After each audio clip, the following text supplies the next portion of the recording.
And the worst part of a real estate crash is when people start to lose their homes, and that is already happening more and more in Canada. A perfect storm ending in foreclosure. I just feel like I'm trekking through the mud and swimming against the current. And guess what, guys? The government's still saying that Canada isn't in a recession. Our economy is very strong. So what the f is going to happen when the recession finally arrives? It's going to get a heck of a lot worse. Banks are already tightening up their lending.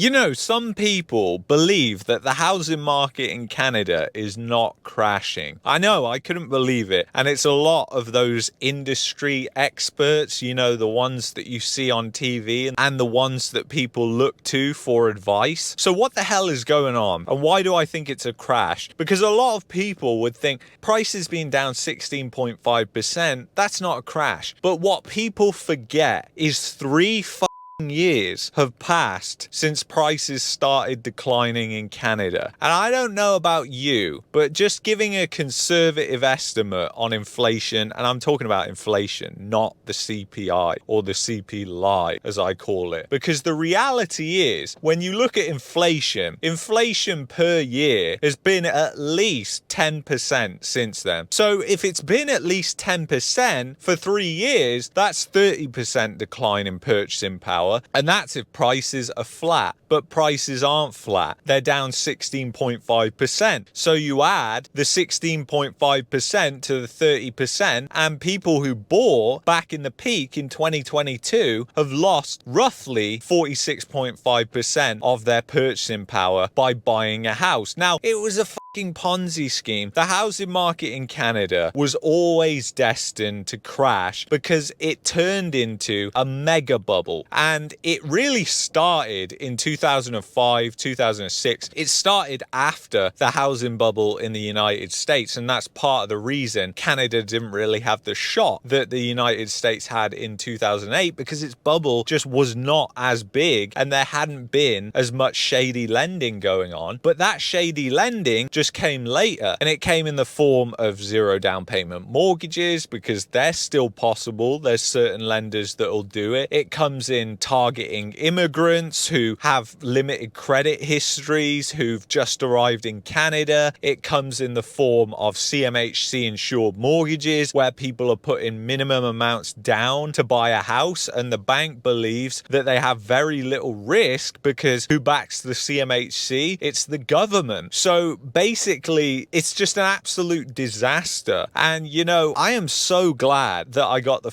out there, and I knew this was coming, as you know, from this channel. Even I talked about it way back before everybody else jumped on the bandwagon when it actually started declining. Funnily enough, even the people who said that it will just go up endlessly, because what people seem to forget, and time they are taught, is that nothing lasts forever. This crash will not last forever, and neither will it going up forever. And that's exactly what people just fail to understand. So there's a huge housing crash in Canada, and it's still ongoing. And in fact, if you compare it to the United States and you compare it to also the UK, it's absolutely a massive crash, because those economies, they haven't seen their housing markets decline by lots. Certain areas within them, but not nationally like they have in Canada. And yeah, some places are completely different. Some places are up in Canada. Some places are down over 20%. But the reality is that in Canada and many places, housing prices are gonna not keep pace with inflation anymore. And I think people need to understand that they're being lied to and manipulated when it comes to a lot of things. The government data is obviously incredibly biased because the government wants the economy to look as rosy as possible. That Trump's intent here is to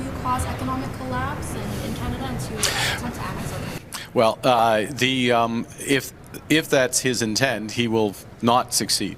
Our economy is very strong. And that same thing goes for the Bank of Canada, the Bank of England, the Federal Reserve as well, because they don't want to spook people into spending less and saving more money because they think that the economy is going to collapse, or it is collapsing. So they start to save money because they think their job's at risk. And I mean, this has already started happening because people are so worried about what's going on with the trade tensions. And that is a separate discussion for another video, because that is a nuclear bomb that is going to hit the global economy with everything that's going on right now, with the ships that are not going to be arriving in the United States and the supply shock that is going to be felt around the world. It's going to be pretty huge. It's not going to be on the level of the pandemic, but it's going to be pretty close. But the thing is, when you look at the housing market, people fail to understand that one thing that is inflation. Nominal prices don't mean because if you put your money in something and then you take it out and you can buy 50% less with that money, well,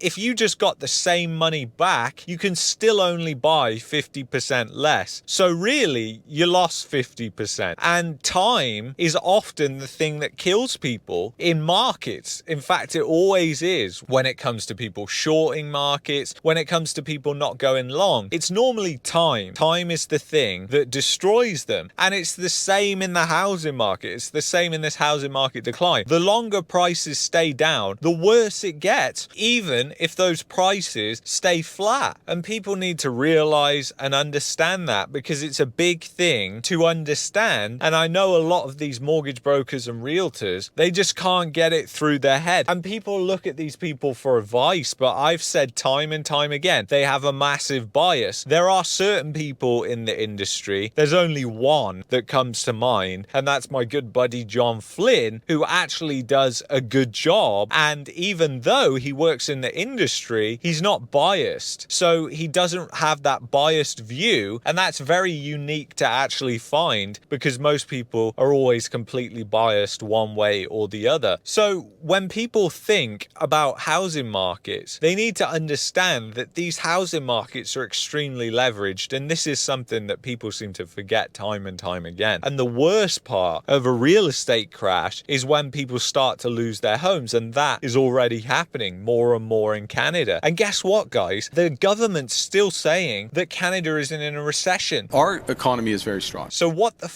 is going to happen when the recession finally arrives? It's going to get a heck of a lot worse. Banks are already tightening up their lending. And in the UK, you know, after 2008, you could not get a loan. Like, it was extremely difficult to get a loan. We tried to get a mortgage for an investment property. It was a total disaster. They wanted like 40-50% down the bank, and they wanted one of our parents to sign their house on as collateral. So they wanted an arm and a leg in order to get a loan for an investment property. And it was equally as hard if you just wanted to buy a house. So what that does is it means a lot of people who could afford to buy a house are shut out the market. And that's exactly what you will see in the worst part of this. And unfortunately, I hate to say it, that's why it won't be a massive buying opportunity for most people, because most people aren't going to be able to participate in the market. And then even if you can participate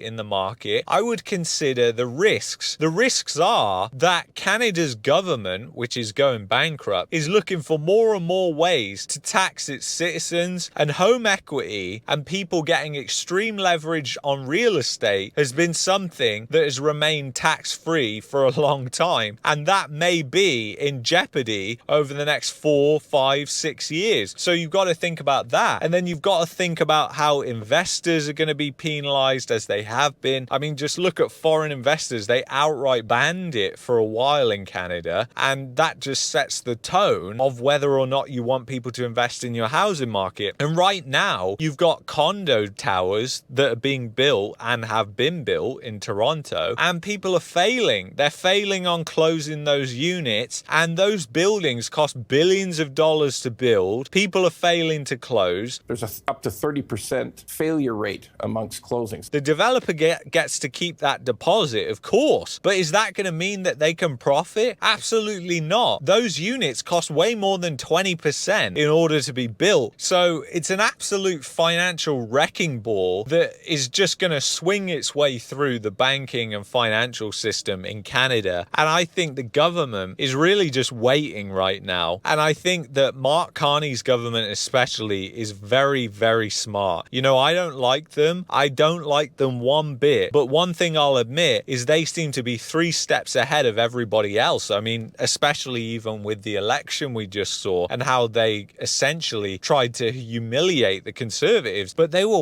way ahead on doing that. And nobody knew about it before it happened. And then it happened and people were like, oh, So the thing is, they probably already know that this is coming down the pipe, especially with Mark Carney's bankster connections working at the Bank of Canada and the Bank of England. So they're just waiting for an excuse to bail them out, to use your money. More inflation, more money printing, and they'll give you, you know, a check with that as well when they print money next, because that'll be the next thing. It will just be blanket stimulus. We've seen this everywhere, including in the most conservative provinces in Canada like Alberta. They did stimulus as well. So you're going to see stimulus no matter who's in charge. And that stimulus is a fraction of what you're going to lose through inflation, because most of that money is going to people at the top and it's just going into malinvestment. These countries like Canada, the UK, the United States, there's incredible amounts of corruption within these countries. And one thing I will hand it to Trump for is, you know, at least he is very transparent, and he's been transparent about this too. And the corruption is so widespread,